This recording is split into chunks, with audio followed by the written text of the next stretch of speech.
आपका एक कौन है? विरोधी है। और वो यही चाहता है कि आप प्रार्थना ना करो। मेरी बात सुनना ध्यान से। अगर आप चर्च में आते हो, उसे कोई फर्क नहीं पड़ता। सच में उसे कोई फर्क। बहुत सारे लोग हैं जो चर्च में आते हैं, चर्चें भरी पड़ी हैं, उसे इस बात का फर्क नहीं पड़ता। पर उसे फर्क कब पड़ता है? जब उसके अड्डे अंदर से टूट जाते हैं, उसे फर्क तब पड़ता है।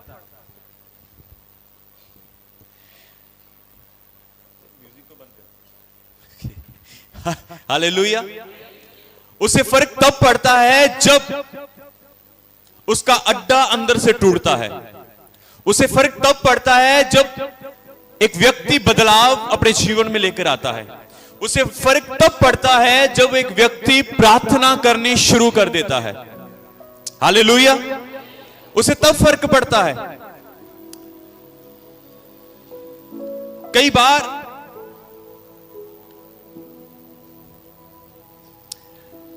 जब हम बाइबल के अंदर देखते हैं तो वचन के अंदर एक व्यक्ति जिसका नाम दानियल है, आपको मालूम, रुकावटें पड़ती हैं। अब ध्यान से सुनना। बाइबल के अंदर एक व्यक्ति है जिसका नाम दानियल है, और आपको मालूम, जब राजा ने आज्ञा दी थी कि मेरी मूरत के आगे झुकना है ना,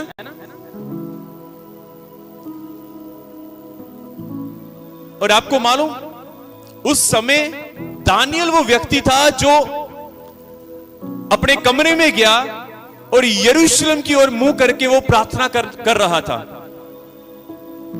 और कुछ लोगों ने जब दानियल को देखा तो उन्होंने राजा के पास जाकर उसकी चुगली खाई। क्या राजा, तुमने ऐसा नहीं कहा था?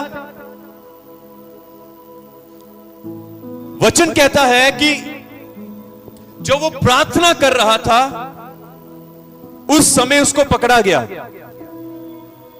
उस समय उसको पकड़ा गया।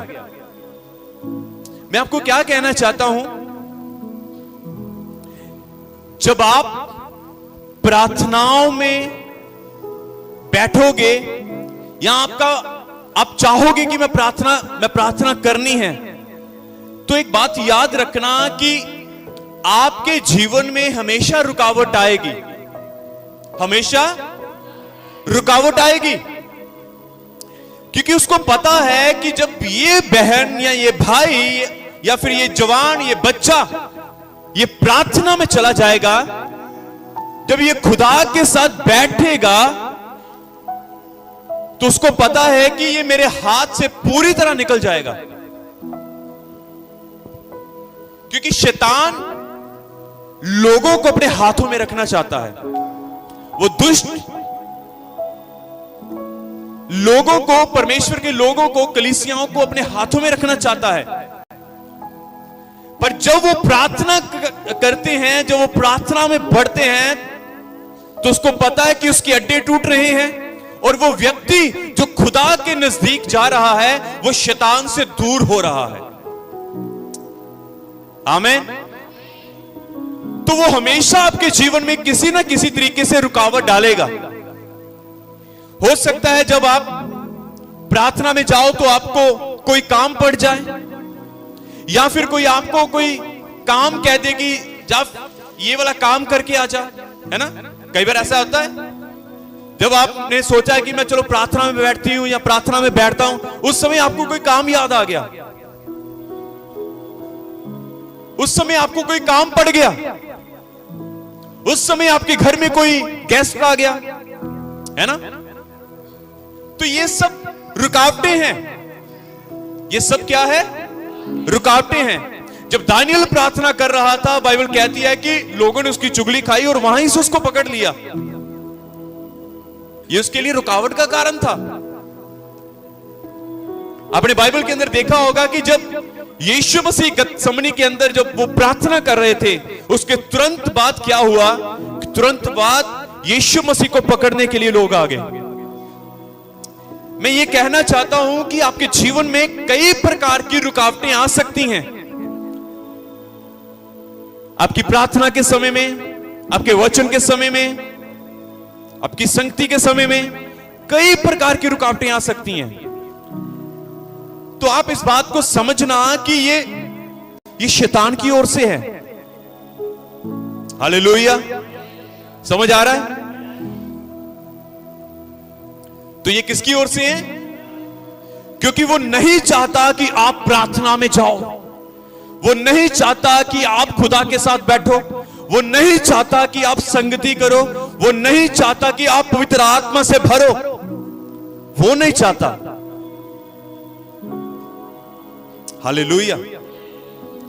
कई प्रकार की आपके जीवन में रुकावटें आ सकती हैं, वो आप मुझसे बेहतर जानते होंगे।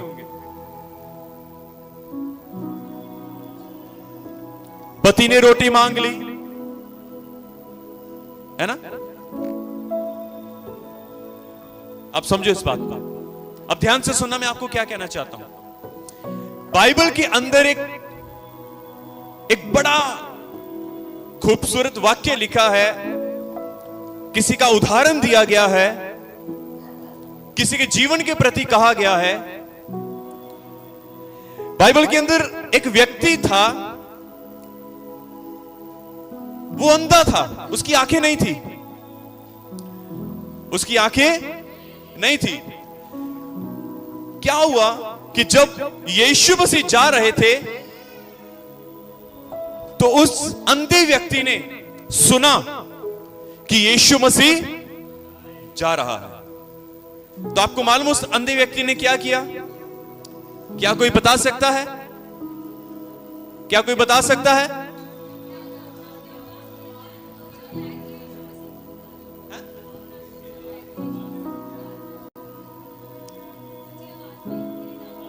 जब यीशु मसीह जा रहे थे और उस अंधे व्यक्ति ने काम किया, वचन कहता है उस अंधे व्यक्ति ने क्या? हे दाऊद की संतान मुझ पर दया कर, हे दाऊद की संतान मुझ पर, हे दाऊद की संतान मुझ पर।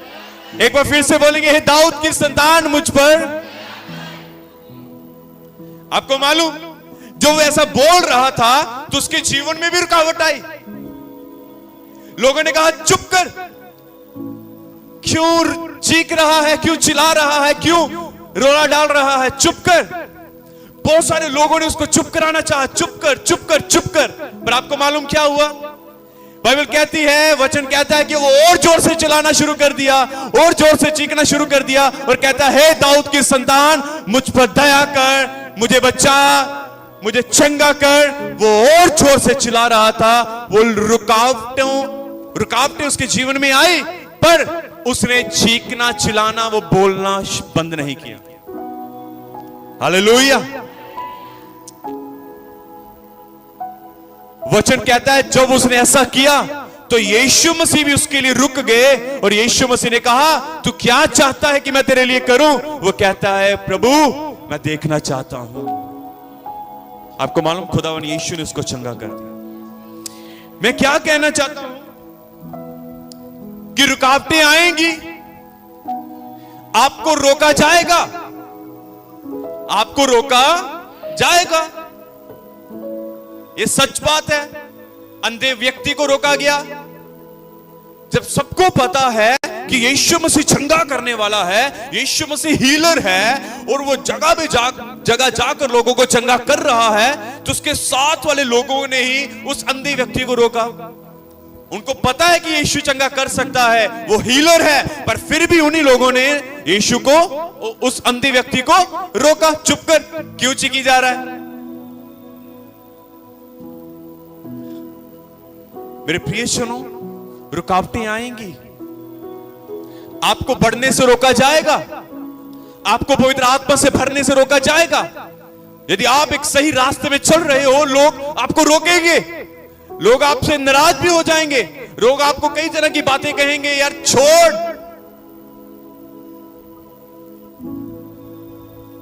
बस कर, कई तरह की बातें कहेंगे, कई रोकने की कोशिश करेंगे। पर मेरे प्रियजनों, मैं आपको यह कहना चाहता हूं, आप उस अंधे बर्तुलमई की नाई रुकना मत। हमें आप उस अंधे व्यक्ति की नाई रुकना मत। अगर वो रुक जाता तो वो अंधा ही रह जाता, पर कलाम कहता वो रुका नहीं, पर वो सुजाका हो गया। उसने अपनी चंगाई को पा लिया। आज मैं आपको यही कहना चाहता हूं, रुकावटें आएंगी, परेशानियां आएंगी, समस्याएं आएंगी, आपको रोका जाएगा, आपको चर्च आने से रोका जाएगा, प्रार्थना करने से रोका जाएगा। कई तरह के प्लान शैतान ने आपके प्रति बनाए होंगे, उसने तैयार किया होगा आपको बढ़ने से, आपको आशीष पाने से रोकने के लिए। पर मेरे प्रिय चरों, आप रुकना मत। आप रुकना, अपने पड़ोसी को बोलो, आप रुकना मत, आप रुकना मत। हालेलुया, जोर से बोले हालेलुया, हालेलुया, आमीन। बोले यीशु मसीह के नाम की, आप रुकना मत। अब बोला आपने अपने पड़ोसी को, बोलो बहन भाई, रुकावट आएगी, समस्याएं आएंगी, पर आपको रुकना नहीं है, आपको रुकना नहीं है, आपको चलना है, आपको दौड़ना है और आपको फल पाना है। आमीन, हालेलुया। आपको अपनी प्रार्थनाएं बढ़ानी है, आपको अपनी प्रार्थना बढ़ानी है, आपको बढ़ना है प्रभु में। बोले यीशु मसीह के नाम की, यीशु मसीह के नाम की, आमीन। आगे बढ़े, चलिए। कितनों को समझ आया ये सब? समझ आया? ओके, चलिए अब हम वचन में चलेंगे। अभी मैंने वचन शुरू नहीं किया, अब हम वचन में चलेंगे और वचन को शुरू करेंगे। हालेलुया। ओके, खुदावंद यीशु मसीह आप सबको बड़ी बरकत दे। मैं विश्वास करता हूं आपने इन बातों को समझा है। आपने बातों को समझा है, समझा आपने? खुदावंद यीशु बरकत है आपको। आइए, मैं चाहता हूं जल्दी से आप मेरे साथ दानियल की किताब खोलें। बड़ा अद्भुत वचन है आज का, अद्भुत शिक्षा है आज के वचन में। कई बातों में हम अपने जीवन से टूटेंगे, कई ऐसी चीजें हैं हमारे अंदर, वो टूटनी बड़ी जरूरी है, टूटना बड़ा जरूरी है। ओके, दानियल की किताब उसका 4 अध्याय आप सभी खोल लीजिए, आप सभी खोल लीजिए। और हमारे बीच में भाई पढ़ेंगे 10 से 15 तक पहले पढ़ देंगे और थोड़ा जल्दी पढ़ देंगे। जो दर्शन मैंने पलंग पर पाया वह ये है, मैंने देखा कि पृथ्वी के बीचों बीच एक वृक्ष लगा है, उसकी ऊंचाई बहुत बड़ी है। ठीक है। वह एक वृक्ष बड़ा होकर दृढ़ हो गया और उसकी ऊंचाई स्वर्ग पर पहुंची और वह सारी पृथ्वी की शोर तक दिखाई पड़ता था। उसके पत्ते सुंदर और उसमें बहुत फल थे, यहाँ तक कि उसमें सबों के लिए भोजन था। उसके नीचे मैदान के सब पशुओं को छाया मिलती थी और उसकी डालियों में आकाश की सब चिड़ियां बसेरा करती थीं और सब प्राणी उससे आहार पाते थे। मैंने पलंग पर दर्शन पाते समय क्या देखा कि एक पवित्र पहरुआ स्वर्ग से उतर आया। उसने ऊंचे शब्द से पुकार कर ये कहा, वृक्ष को काट डालो, उसकी डालियों को छांट दो, उसके पत्ते झाड़ दो और उसके फल बिखरा डालो। पशु उसके नीचे से हट जाएं और चिड़ियां उसकी डालियों पर से उड़ जाएं, तो भी उसके ठूंठ को जड़ समेत भूमि में छोड़ो और उसको लोहे और पीतल के बंधन से बांधकर मैदान की हरी घास के बीच रहने दो। 15 तक है ना? हाँ जी। वह आकाश की ओस से भीगा करे और भूमि की घास खाने में मैदान के पशुओं के संग भागी हो। हम सब आगे देखेंगे। इस वचन को पढ़े और सुने जाने के द्वारा खुदा बाप यीशु मसीह आप सबको बहुत ऐसे आशीष दें। आमेन, आमेन। हम सब आगे देखेंगे। आपको समझ आया क्या लिखा है यहां पे? समझ आया? चलिए हम और गहराई से समझते हैं, ठीक है? ये दानियल की किताब है और ये 4 अध्याय हैं और यहां पर एक स्वप्न की बात हो रही है। स्वप्न, आप देखते हो स्वप्न? ओके। और यहां पर भी एक राजा है जिसका नाम है नबूकदनेस्सर। हाँ, थैंक यू। नबूकदनेस्सर एक राजा है जिसने यह स्वप्न देखा है, और स्वप्न में देखता है, उसने एक दर्शन देखा, एक स्वप्न देखा। कहता जब मैं रात को सो रहा था तो मैंने देखा कि पृथ्वी के बीचों बीच एक वृक्ष लगा और उसकी ऊंचाई बहुत बढ़ गई। कहता बीचों बीच एक वृक्ष लगा और उसकी ऊंचाई बहुत बढ़ गई, वह बड़ा होकर दृढ़ हो गया और उसकी ऊंचाई स्वर्ग तक पहुंचती थी और सारी पृथ्वी की शोर तक वह दिखाई पड़ता था। आप सबने देखा, बहुत सारे पंछी उसमें बसेरा करते थे, बहुत सारे जीव जंतु उसके नीचे उसकी छांव में रहते थे। और कहता फिर एक पहरुआ स्वर्ग से उतरा और उसने क्या किया, वो पहरुआ नीचे उतरा और उसने उस वृक्ष को काट दिया, पर जड़ से नहीं काटा, जड़ें रहने दी और ऊपर से काट दिया। हालेलुया। और ये दर्शन, ये स्वप्न नबूकदनेस्सर राजा ने देखा था। अब इसका अर्थ के बारे में भी लिखा है कि दानियल इसका अर्थ बताता है, और दानियल कहता है, जब आप 4 की 21 और 22 में 20 से 22 पढ़ेंगे तो वहां पर लिखा है कि दानियल ने जब उसका दर्शन बताया तो कहता है कि भाई ये दर्शन क्या है। वो कहता है जो पृथ्वी के बीचों बीच जो वृक्ष बहुत बढ़ गया और स्वर्ग की ऊंचाई तक वो पहुंच गया, वो कहता है, दानियल कहता है नबूकदनेस्सर वो तू है। वो क्या कहता है? वो तू ही है, क्योंकि यहां पर लिखा है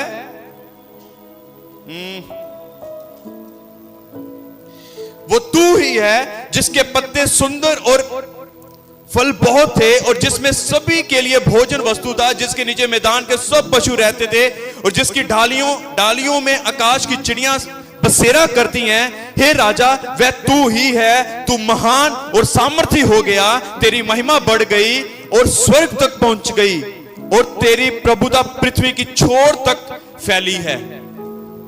यहां पर दानियल कहता है कि वो वृक्ष तेरे बारे में बताया गया है क्योंकि तेरी जो महिमा है बहुत बढ़ चुकी है। तेरी महिमा बहुत बढ़ चुकी है, तेरी सामर्थ बड़ी हो चुकी है, तू बहुत शक्तिशाली हो चुका है। जब उसने ये दर्शन पाया, जब उसने इस दर्शन का अर्थ सुना, तो आपको मालूम क्या हुआ?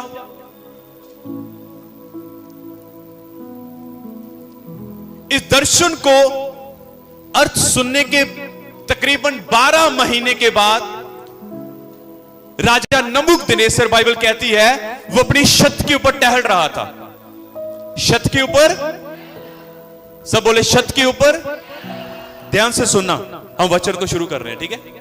वह छत के ऊपर टहल रहा था और टहलते टहलते उसने देखा अपनी छत के ऊपर से, क्या ये सारा बेबीलोन, क्या ये सब मेरा ही नहीं है? बाइबल में ऐसा ही लिखा है। ओके, मैं चाहता हूं हम थोड़ा सा पढ़ लें और मैं चाहता हूं 29 से पढ़ दें। 29।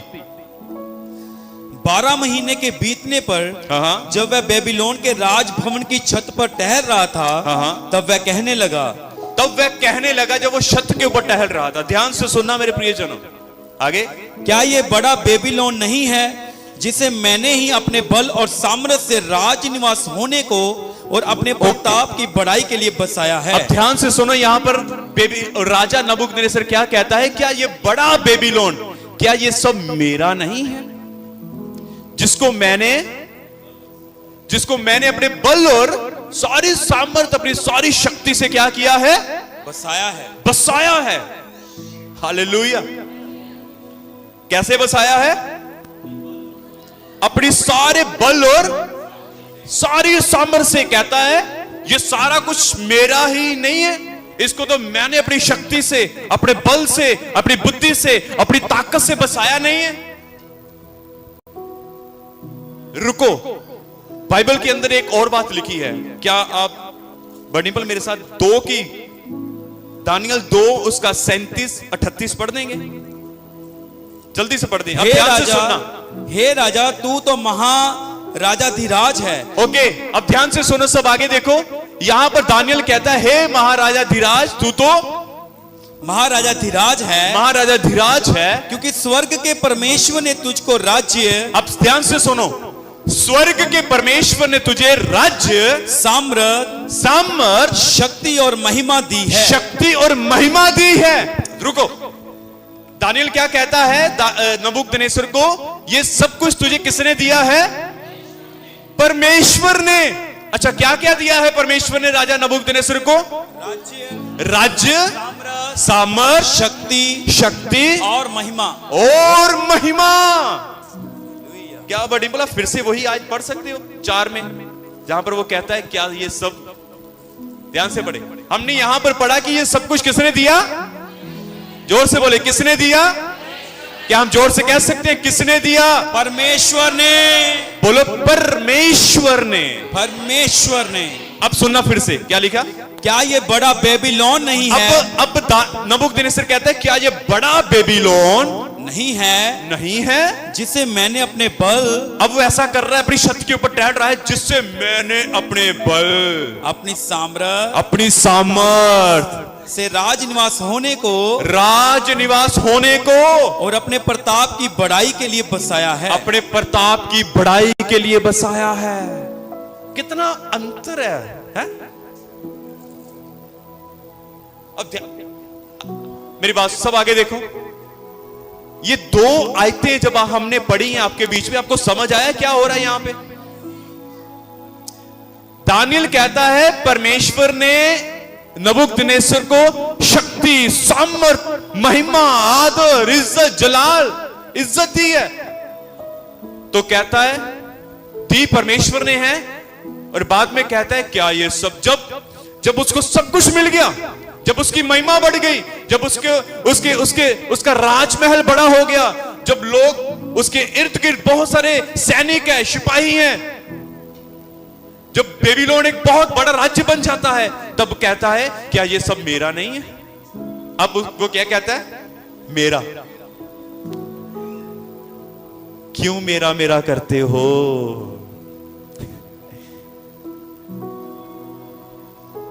हालेलुया। समझ आ रहा है आपको? यस। कितनों को समझ आया? हालेलुया। हालेलुया। क्या ये सब मेरा नहीं है?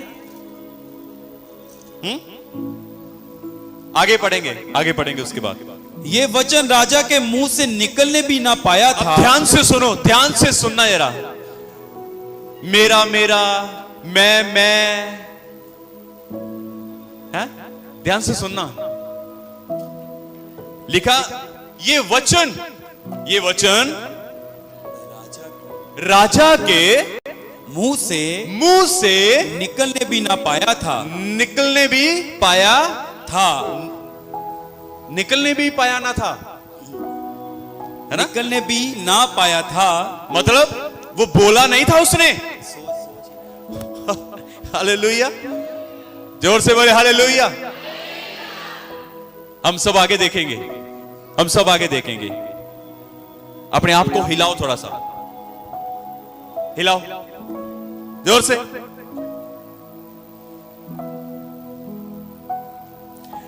बाइनी वचन कहता है उसके मुंह से नहीं निकला था, उसने बोला थोड़ी ना था, पर कलाम कहता है हमारा परमेश्वर में हमारे बोलने से पहले जानता है, हमारे सोचने से पहले जानता है तू क्या सोचने वाला है, तू क्या बोलने वाला है।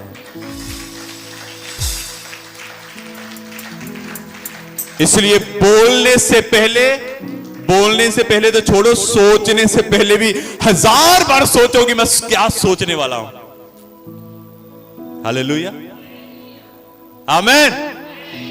इस आयत को पूरा सुन लो पहले, आप बोले जल्दी से पढ़े। ये वचन राजा के मुंह से निकलने भी ना पाया था कि आकाशवाणी हुई, भविष्यवाणी नहीं हुई। भविष्यवाणी कुछ और है, आकाशवाणी कुछ और है। मतलब खुदा ने सीधी बात की है, सीधी ऊपर से परमेश्वर ने आवाज लगाई, नबूकदनेस्सर को कहा, क्या कहा? हे राजा नबूकदनेस्सर, हे राजा नबूकदनेस्सर, तेरे विषय में ये आज्ञा निकलती है, तेरे विषय में ये आज्ञा निकलती है, राज्य तेरे हाथ से निकल गया, राज्य तेरे हाथ से, जिसको तू कहता है क्या मैंने अपनी सामर्थ, अपनी शक्ति मैंने अपने हाथों से नहीं बसाया, कहता है अब वो तेरे हाथों से निकल गया है। वाह, डर लगा आपको क्या? नहीं लगा? अभी नहीं लगा ना? नहीं लगता आपको, तो डर लगता ही नहीं भाई, मुझे पता आपको डर नहीं लगता।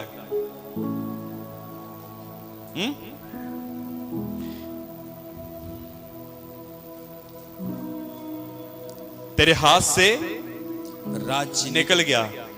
वो जो उसने स्वप्न देखा था ना, आगे पढ़ेंगे, थोड़ा सा और आगे पढ़ दे। और तू मनुष्यों के बीच से निकाला जाएगा। परमेश्वर ने उसको उसके राज्य में से निकाल दिया। फिर आगे, और मैदान के पशुओं के संग रहेगा।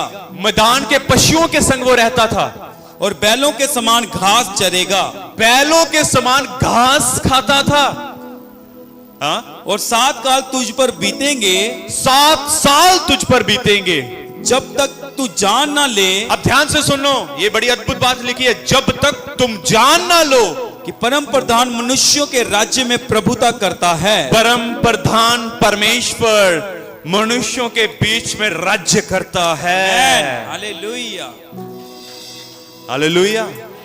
आगे क्या लिखा है? और जिसे चाहे वह उसे दे देता है। जिसे चाहे उसे वह दे देता है। जब वो उसने नबूकदनेस्सर को दिया, पर जब उसने देखा अच्छा ये अब घमंडी हो चुका है, उसने उससे छीना। और वो कहता वो जिसका जो उसका मन होगा।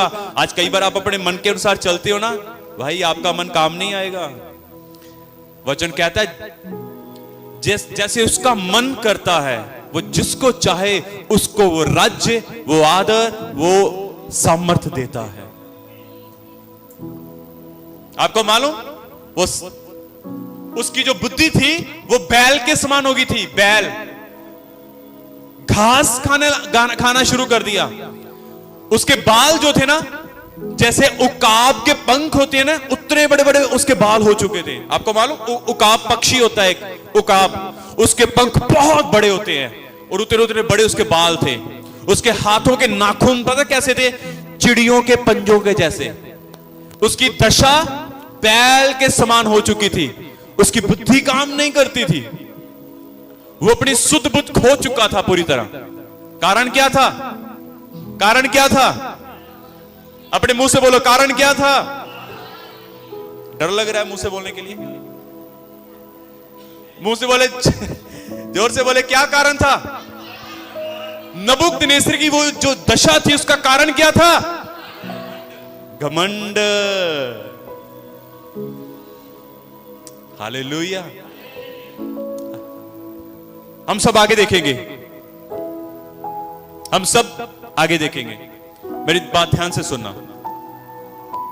आज से कुछ साल पहले हमारी चर्च में एक बहन आई। कुछ साल नहीं कहूंगा, हाँ साल 1.5 साल इतना समा होगा। एक बहन हमारे चर्च में आई। जो वो आई थी ना, वो बहुत बीमार थी। वो बहुत बीमार थी। उसको कैंसर की भी समस्या थी और उसको एक और समस्या थी, उसका ब्लड नहीं बनता था। उसका ब्लड नहीं बनता था। ये कुछ थोड़े समय की बात है, 1-2 साल के बीच की बात है। वो बहन चर्च में आई, उसकी दशा बहुत खराब थी। रेगुलर चर्च में आती रही, रेगुलर चर्च में आती रही, उसके लिए प्रार्थना होती रही, रेगुलर प्रार्थना करवा के जाती थी, प्रार्थना मिलकर जाती थी। और आपको मालूम, एक समय आया परमेश्वर ने उसको चंगा कर दिया। एक समय आया परमेश्वर ने उसको चंगा कर दिया। मैं थोड़ा सा शॉर्ट में बताऊंगा क्या हुआ। चंगा होने के बाद एक दिन वो बाहर बैठी थी। जब वो बाहर बैठी थी, क्या हुआ, हल्की सी किसी के साथ थोड़ी सी उसकी झड़प होगी, हल्की सी। ज्यादा बड़ी बात नहीं थी, हल्की सी झड़प थी, पर उस औरत ने इतना गुस्सा कर लिया, इतना बुरा मना लिया, जस्ट एक पंखे के कारण बस उसको हवा चाहिए थी। आपको मालूम क्या हुआ? वो इतना गुस्सा कर लिया, बोलना शुरू कर दिया और फू फू कर दी, मैं नहीं चर्च आऊंगी, मैं जा रही हूं, अब मैं यहां पर नहीं आऊंगी, चली गई। कई बार उसको फोन किया गया, कई बार कोशिश की गई, पर वो नहीं आई। पर मैं इस बात को आपको बताना चाहता हूं, मैं हैरान था, जो वो पहले दिन जो वो रेगुलर आ रही थी, वो चर्च के अंदर बिना पक्खे के बैठती थी, जो वो बीमार थी, है ना? वो जो एरिया ना, वहां पर आपने देखा वो पंखा नहीं होता, है ना? वो वहीं पर बैठती थी विदाउट हवा के, कोई फैन नहीं था वहां पर, आज भी नहीं है उधर। जब उसको जरूरत थी तो लोग कितना नम्र होते हैं। आपने हमेशा देखा होगा कि जब लोगों को जरूरत होती है ना, वो रिक्वेस्ट करते हैं, प्लीज प्लीज, तरले मारते हैं, प्लीज मेरी मदद करो, प्लीज मेरी मदद कर दो। जब जरूरत पूरी हो जाती है, उसके बाद उन्हीं लोगों की आंखें बदल जाती हैं। पहले वो प्लीज हाथ जोड़ते हैं, जरूरत है, मदद कर दो। जो वापस देने की बारी आती है, जो वापस देने का समय आता है, चाहे वो पैसा हो, चाहे वो कोई भी चीज क्यों ना हो, पर उनकी आंखें, उनका मन, उनका बोलना, उनकी शरीर की एक्टिविटी पूरी तरह से बदल जाती है। हाँ या ना? है ना? जब वो औरत पहले समय में आई, जब वो बीमार थी, तब उसका रूप कुछ और था। वो खुदा से रिक्वेस्ट कर रही थी, प्रार्थना करवा रही थी, कर भी रही थी कि प्रभु मैं चंगा होना चाहती हूं। उसको बड़ी समस्या थी, पर जब वो चंगी हो गई, उसका बोलने का वे, उसकी शरीर की एक्टिविटी, सब चेंज।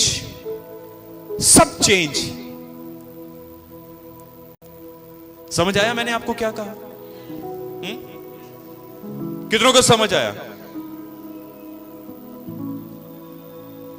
वो गुस्से से चली गई, लड़कर चली गई यहां से।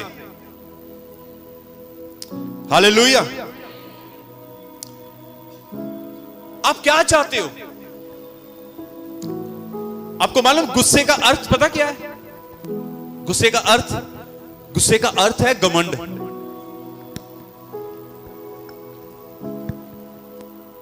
ओ अब मुझे नहीं जरूरत, सब कुछ है मेरे पास, और मैं चंगा हो चुका हूं, ये वो। हालेलुया। मैं अपने बड़े नम्र हृदय से आपको कहना चाहता हूं, अपने सारे भाइयों को, अपनी सारी बहनों को, आप क्या चाहते हो? क्या आप चाहते हो कि नबूकदनेस्सर के जैसा हाल हो किसी का? मैं कई बार, मेरी बातों को ध्यान से सुनना और इसको गलत मत लेना, पर इस बातों को समझना और अपने अंदर एक बड़ा बदलाव लेकर आना। मैं कई बार सुनने में आता है, कई बार मैं अपनी आंखों से हम देखते हैं, जैसे उस लेडी से मैंने डील किया। एक यहां पर एक व्यक्ति आता था, पहले वो बोल नहीं पाता था, पर जब खुदा ने उसको चंगा कर दिया तो वो बहुत ज्यादा बोलना शुरू कर दिया उसने, है ना? अब समझो मेरी बात को, मैं क्या कहना चाहता हूं। कई बार हम चर्च के अंदर खाने के समय में लड़ते हैं, गुस्सा करते हैं, भाई मेरी प्लेट में अभी तक लंगर नहीं डाला, दूसरी रो में तुम घूम रहे हो, हमारी लाइनों में भी आओ। छोटी छोटी बातों को लेकर हम कितना गुस्सा करते हैं, नाराज हो जाते हैं भाई। यहां तक प्लेटों से हम लड़ पड़ते हैं, मुझे प्लेट नहीं मिली। क्या ये, हम कहां तक पहुंचे अभी तक? अगर आप लाइन के अंदर बैठे हो तो आपको मिलेगा खाना, यदि आपको प्लेट नहीं मिली तो आपको मिलेगी प्लेट। क्यों हम गुस्सा हो रहे हैं, क्यों हम नाराज हो रहे हैं, क्यों हम लड़ रहे हैं? क्या हमने अभी तक मसीह में यही शिक्षा पाई है? बाइबल कहती है कि प्रेम से रहो, मेल मिलाप के साथ रहो, एक मन रहो, पर हम कुछ उलट कर रहे हैं ना। मेरी बातें समझ आ रही है आपको? मेरी बातों को गंभीरताई से समझना, ध्यान से सुनो और इन बातों को समझो। अब किससे लड़ते हो, किससे नाराज हो रहे हो?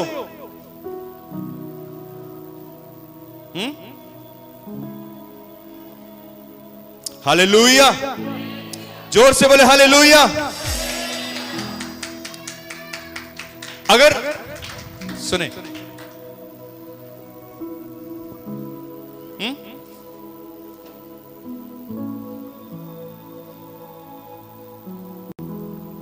हमें चर्च के अंदर एक दूसरे के साथ प्रेम से रहना है।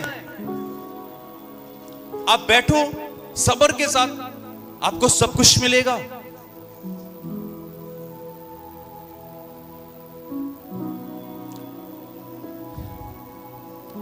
कभी भी चर्च में से गुस्सा करके या लड़ाई करके या धमकी देकर मत जाओ, मैं नहीं आऊंगी, ये वो, कभी भी ऐसा मत करो।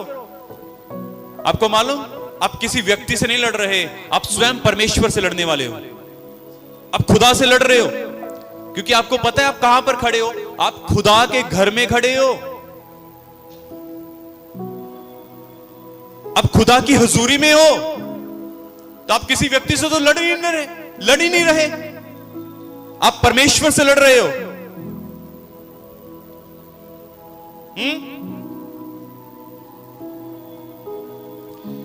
कभी भी धमकी मत लगाओ,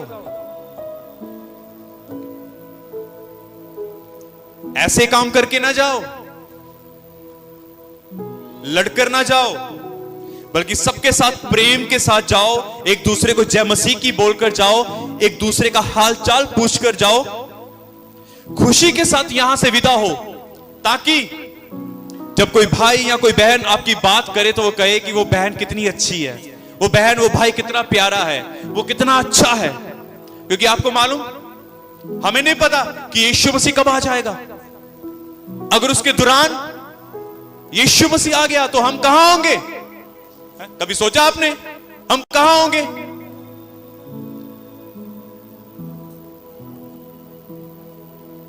इसलिए हमेशा जब भी आप चर्च में से विदा होते हो अपने घरों में रवाना होते हो, हमेशा हर एक के साथ खुशी के साथ मिलो, हर एक के साथ प्यार से बात करो, जय मसीह की बोलो, बहनें बहनों के साथ हक करके विदा हो, भाई भाई के साथ हेलो कर हक कर विदा हो, एक दूसरे का हाल चाल पूछो। मेरे प्रिय चरणों में आपको कहना चाहता हूं, इस बात को ध्यान से सुनना और समझना। प्रभु ने आपको चंगाई दी है ना, प्रभु ने आपको जो कुछ भी दिया है, वो घर हो सकता है, वो चंगाई हो सकती है? वो सेहत हो सकती है, वो छुटकारा हो सकता है, वो पैसा हो सकता है, वो इज्जत हो सकती है, वो सत्कार हो सकता है, वो मान हो सकता है।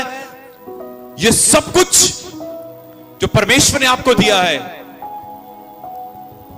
खुदा ने आपको दिया है ना।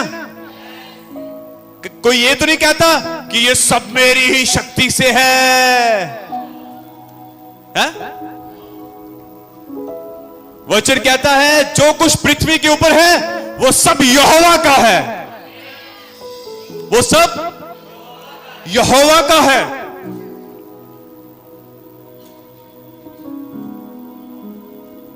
वो सब क्या है?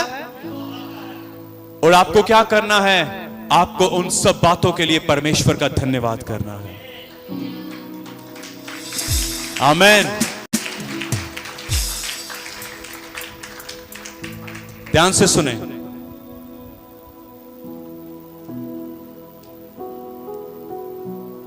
नबूकदनेस्सर ने घमंड किया और वो घमंड उसके लिए गिरने का कारण बन गया। मेरी बात ध्यान से सुनना। बाइबल कहती है जहां अभिमान होता है वहां अपमान भी होता है। समझ आया? नहीं आया? समझ आया? सुनो ध्यान से। यदि एक उदाहरण देता हूं पहले, यदि आप एक मछली का टुकड़ा अपनी जेब में रखकर अगर आप बाजार में जाओगे ना, फिर से बोलो, एक मछली का टुकड़ा, मछली का छोटा सा पीस अपनी जेब में रखोगे और आप जब आप बाहर अपने घर से बाहर निकलोगे या फिर बाजार में जाओगे ना, आपको मालूम आपके पीछे पीछे आपको एक और चीज फॉलो करेगी। वो पता क्या है? बिल्ली। आपको मालूम उसकी स्मेल, उसकी सूंघने की शक्ति कितनी होती है? जब आप मार्केट में जाओगे ना, बिल्ली उस फिश की स्मेल को सूंघती सूंघती वो आपके पीछे आ जाएगी, आपके पीछे जहां कहीं आप जाओगे वो सूंघती सूंघती आपके पीछे आ जाएगी और उसकी नजर, उसका नाक उस स्मेल के ऊपर होगा, उस मछली के ऊपर होगा। आपने बिल्ली को बुलाया थोड़ी ना है, पर वो स्मेल के कारण वो आपके पीछे आ जाएगी। अब कहीं भी क्यों ना हो, वो आपके पीछे आ जाएगी। इसी तरह परमेश्वर का वचन कहता है, जो व्यक्ति अभिमान करता है, जो व्यक्ति घमंड करता है, अपमान उसके पीछे पीछे आ जाएगा। अपमान भी उसके पीछे पीछे आ जाएगा। नबूकदनेस्सर ने जैसे ही, बाइबल कहती, घमंड किया, जैसे ही उसने कहा कि, जैसे ही उसने अपने मन में सोचा कि ये सब मेरा नहीं है, उसी समय उसको अपमान का सामना करना पड़ा। समझ आया? जोर से बोले हालेलुया।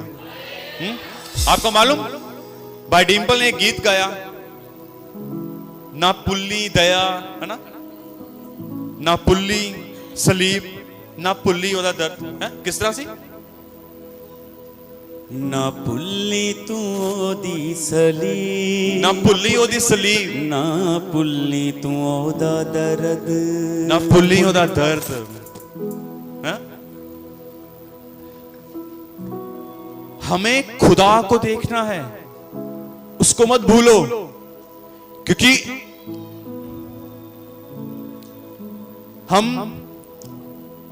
हमारा जीवन एक कूड़े के समान था, हमारा जीवन एक मिट्टी के समान था। आपको मालूम, हमें उसके लहू को, उसकी कुर्बानी को, उसके प्यार को कभी नहीं भूलना कि उसने हमें कहां से उठाया है, कहां से उठाया है। हमारे अंदर कोई योग्यता नहीं थी, पर खुदावन यीशु ने हमें वो योग्यता दी है। खुदावन यीशु हमारे लिए कंगाल हो गया, खुदावन यीशु मसीह हमारे लिए गरीब हो गया, यीशु मसीह हमारे लिए बीमार हो गया, हमारे लिए उसने कोड़े खाए ताकि मैं और आप चंगे हो जाएं, मैं और आप धनी हो जाएं, मैं और आप अमीर हो जाएं, और मैं और आप हर एक बीमारियों से छुटकारा पा जाएं।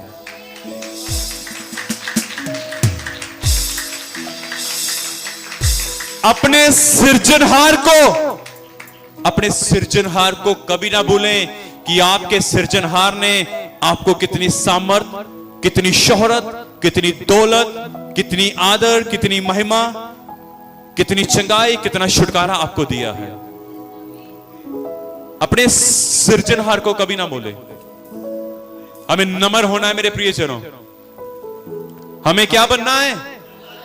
एक वचन मेरे दिल के बहुत करीब है, फिलिप्पियों 2 अध्याय। वचन कहता है, वह स्वयं परमेश्वर है, पर उसने पापियों के बीच में डेरा किया और अपनी सारी तेज, अपनी सारी शक्ति को साइड पे कर दिया। बाइबल कहती है, वचन कहता है, वो स्वयं परमेश्वर, वो स्वयं हीरो हमारे लिए जीरो बन गया, हमारे लिए नम्र हो गया, हमारे लिए दीन बन गया, हमारे लिए आज्ञाकार रहा, ताकि वो क्रूस की मृत्यु तक सह ली उसने। लोग खुदावन यीशु की ओर देखो, हमें उसके जैसा नम्र और दीन बनना है, हमें उसके जैसा बनना है। हालेलुया। यहां पर मैंने दो राजाओं की बात की है। एक राजा जिसको परमेश्वर ने दिया और उसके अंदर घमंड आया और वो गिर गया।